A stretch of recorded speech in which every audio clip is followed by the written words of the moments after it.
Hallelujah. सबको जय मसीह। परमेश्वर आप सभी को आशीष दे।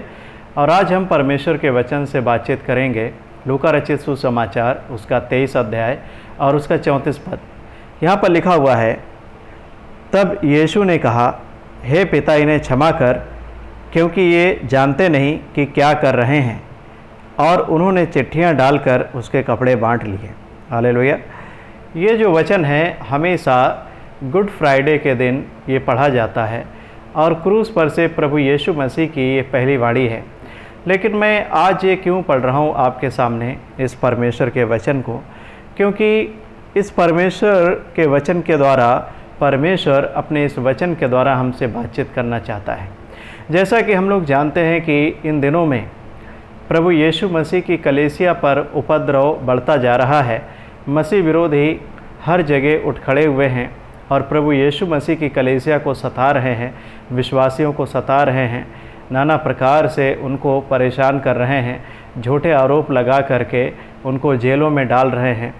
हालांकि ये सब कुछ तो प्रभु यीशु मसीह ने हमसे पहले ही कह दिया कि मेरे नाम के कारण सब जातियों के लोग तुमसे बैर रखेंगे और तुम पर झूठे आरोप लगाएंगे, तुम्हें सताएंगे।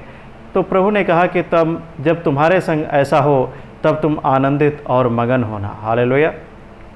तो जब मसीह विरोधी हर जगह उठ खड़े हुए हैं और प्रभु यीशु मसीह का विरोध कर रहे हैं, प्रभु यीशु मसीह के लोगों का विरोध कर रहे हैं, तो प्रभु का वचन हमसे ऐसे समय में कुछ बातचीत करना चाहता है। और परमेश्वर का वचन हमें ये बताना चाहता है कि इन दिनों में जबकि मसीह विरोधी तेज़ी से अपना काम कर रहे हैं, मौके की तलाश में रहते हैं कि कहाँ पर प्रभु यीशु की कलीसिया को पाएं और उसे सताएं, तो हमें विरोधियों, मसीह विरोधी जो हैं, उनके संग हमें कैसा व्यवहार करना है, हमें कैसा उनके संग रवैया अपनाना है, इस बात को हम आज इस वचन के द्वारा समझेंगे। इस वचन के द्वारा हम 2-3 बातों को सीखेंगे। पहली बात तो ये कि प्रभु यीशु मसीह ने अपने चेलों को जो सिखाया वो करके दिखाया। हालेलुया। प्रभु यीशु मसीह के करनी और कथनी में कोई भी अंतर नहीं था। कथनी और करनी में कोई अंतर नहीं था। मतलब ऐसा नहीं कि प्रभु यीशु मसीह ने सिखाया हो और उसे पूरा ना किया हो। जब हम परमेश्वर के इस वचन को पढ़ रहे हैं, प्रभु यीशु मसीह के मुख से निकले हुए इस वचन को पढ़ रहे हैं, जहाँ पर प्रभु यीशु मसीह उन लोगों के लिए पिता से विनती कर रहे हैं, क्षमा के लिए प्रार्थना कर रहे हैं, जो लोग उन्हें क्रूस पर चढ़ा रहे थे, उन्हें नाना प्रकार से अपमानित कर रहे थे, प्रताड़ित कर रहे थे, उनको नाना प्रकार से उनका अपमान कर रहे थे। उनके लिए प्रभु यीशु मसीह क्रूस पर से विनती करते हैं कि हे पिता, इन्हें क्षमा कर, क्योंकि ये जानते नहीं कि क्या करते हैं। पहली बात तो ये कि प्रभु यीशु मसीह ने जैसा सिखाया वैसा करके दिखाया। जब हम मत्ती रचित सुसमाचार और उसका 5 अध्याय पढ़ते हैं और उसका 43-44 पद, यहाँ पर लिखा हुआ है, तुम सुन चुके हो कि कहा गया था, अपने पड़ोसी से प्रेम रखना और अपने बैरी से बैर। परंतु मैं तुमसे यह कहता हूँ कि अपने बैरियों से प्रेम रखो और अपने सताने वालों के लिए प्रार्थना करो। हालेलुया। तो जो प्रभु यीशु मसीह ने अपने चेलों को सिखाया, शिक्षा दिया, प्रभु यीशु मसीह ने उसको अपने जीवन से वैसा ही करके भी दिखाया। यानी कि जो प्रभु ने कहा वो करके दिखाया। उसकी करनी और करनी में कोई भी अंतर नहीं था। हालेलुया। और दूसरी बात, प्रभु यीशु मसीह जो इस प्रार्थना में कह रहे हैं कि ये जानते नहीं कि क्या करते हैं, पिता इन्हें क्षमा कर, क्योंकि ये जानते नहीं कि क्या करते हैं।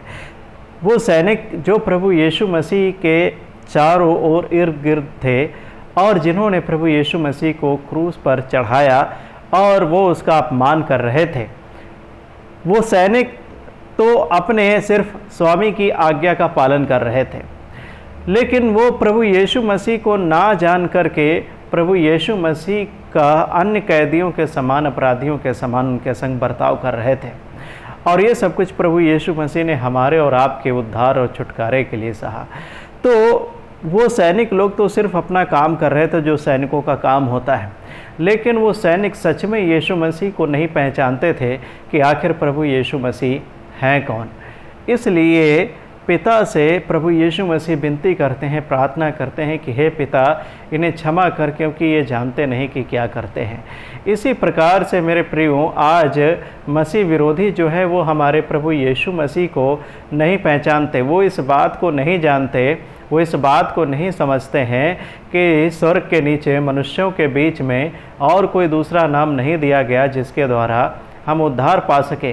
क्योंकि बाइबल हमें बताती है कि मनुष्य ने पाप किया परमेश्वर के विरुद्ध, और वो परमेश्वर ही जब उस पाप को क्षमा करेगा तभी उस पाप की क्षमा पा करके हम परमेश्वर के पास जा सकते हैं।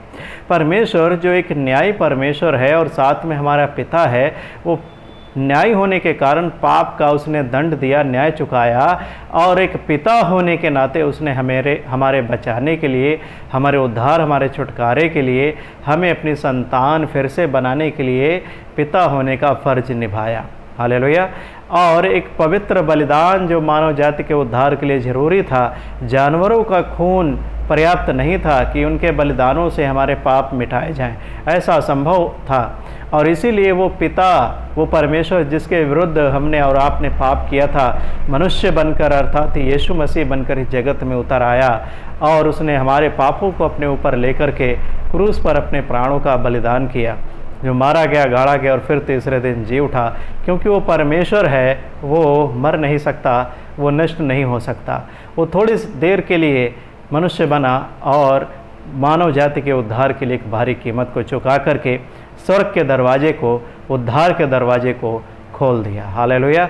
अब प्रभु यीशु मसीह पर विश्वास करके हर एक मनुष्य उद्धार पा सकता है, पिता की संतान बन सकता है और वो स्वर्गीय राज्य में प्रवेश कर सकता है। लेकिन परमेश्वर किसी पर कोई ज़बरदस्ती नहीं करता।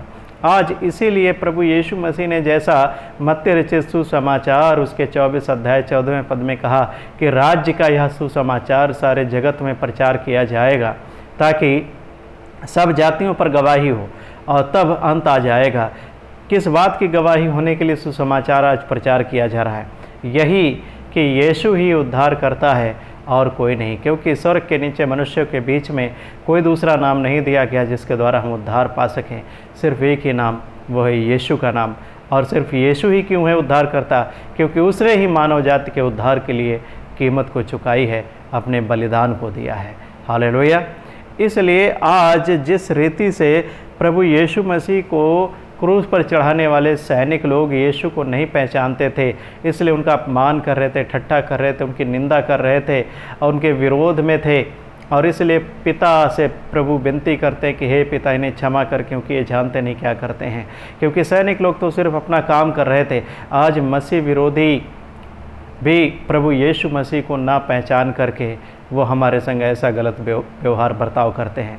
लेकिन हम एक मसीह होने के नाते, प्रभु यीशु मसीह के लोग होने के नाते, प्रभु यीशु मसीह हमें सिखाते हैं कि हमें उनके संग कैसा बर्ताव करना चाहिए, कैसा व्यवहार करना चाहिए। जबकि कलीसिया पर उपद्रव बढ़ता जा रहा है, मसीह विरोधी उठ खड़े हुए हैं, तो आज ज़रूरत क्या है? हमारी और आपकी जिम्मेदारी है कि हम उन मसीह विरोधियों के लिए, प्रभु यीशु मसीह को जो जानते नहीं हैं इसलिए वो ऐसा करते हैं, उनके लिए हम प्रार्थना करें, उनके लिए हम विनती करें, उनके लिए हम उपवास रख के प्रभु के सामने घुटने टेकें, ताकि वो भी सत्य को भली भांति पहचानें, वो भी हमारे उद्धारकर्ता यीशु को जानें और उनकी भी आत्माएं नष्ट होने से बचाई जाएं। प्रभु उनकी भी आंखों को खोले ताकि वो सत्य को पहचान सके, अर्थात हमारे उद्धारकर्ता यीशु को, वो अपने उद्धारकर्ता यीशु मसीह को पहचान सके। हालेलुया। तो हम एक मसीह होने के नाते प्रभु यीशु मसीह ने हमें सिखाया, यदि कोई तुम्हारे एक गाल पे थप्पड़ मारे तो दूसरा भी फेर दे।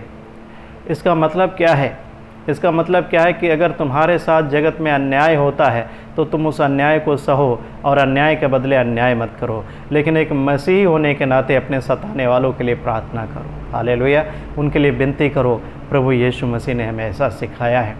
और जब हम दूसरा तीमुथियुस की पत्री को पढ़ते हैं और यहाँ पर लिखा हुआ है 2 अध्याय उसके 25-26 पद को पढ़ेंगे। दूसरा तीमुथियुस 2 अध्याय उसके 25-26 को यहाँ लिखा है, वह विरोधियों को नम्रता से समझाए क्या जाने परमेश्वर उन्हें मन फिराव का मन दे कि वे भी सत्य को पहचाने और इसके द्वारा उसकी इच्छा पूरी करने के लिए सचेत होकर शैतान के फंदे से छूट जाएं।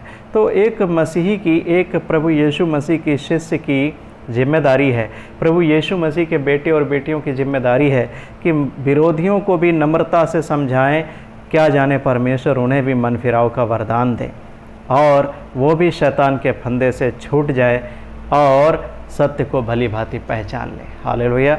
तो एक मसीही होने के नाते हमारी जिम्मेदारी है कि जैसा प्रभु यीशु मसीह ने हमें सिखाया और अपने मारने वालों के लिए भी प्रार्थना किया, हमें भी विरोधियों के लिए प्रार्थना करना है, क्योंकि वो हमारे उद्धारकर्ता मसीह को, वो अपने परमेश्वर को नहीं पहचानते। जो हम सबका परमेश्वर, हम सबका उद्धार करता है, उसको नहीं पहचानते, इसलिए वो हमारे संग ऐसा बर्ताव करते हैं।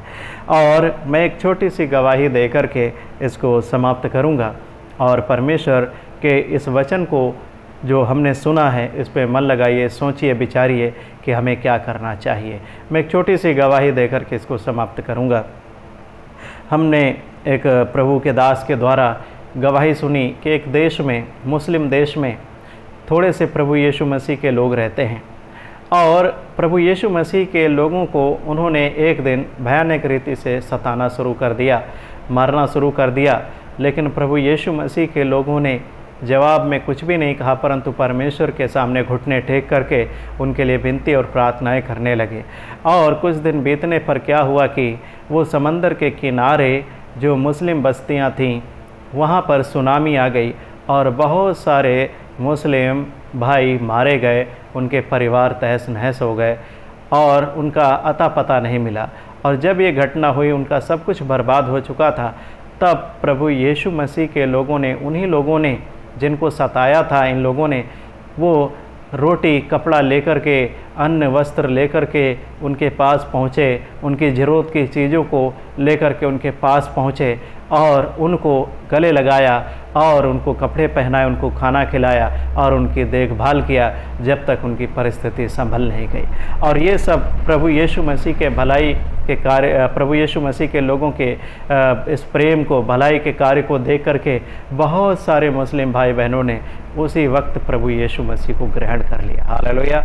हम तुर्की देश के विषय में जानते हैं, जब ISIS आतंकी संगठन जब सीरिया और इराक में जब वो हत्याएं कर रहे थे, तो बहुत सारे लोग इधर उधर के देशों में भाग करके, जहाँ पर वो भाग सके चले गए।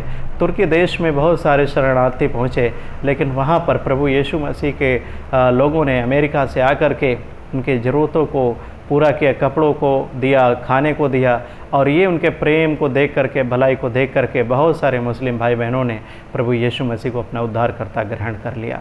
तो आज हमारी जिम्मेदारी है कि हम प्रभु यीशु मसीह के लोग होने के नाते प्रभु यीशु मसीह के वचन के अनुसार विरोधियों को हम प्रेम दिखा सकें, प्रेम करें और उनके लिए प्रार्थना करें और उनके संग भलाई करें। हालेलुया।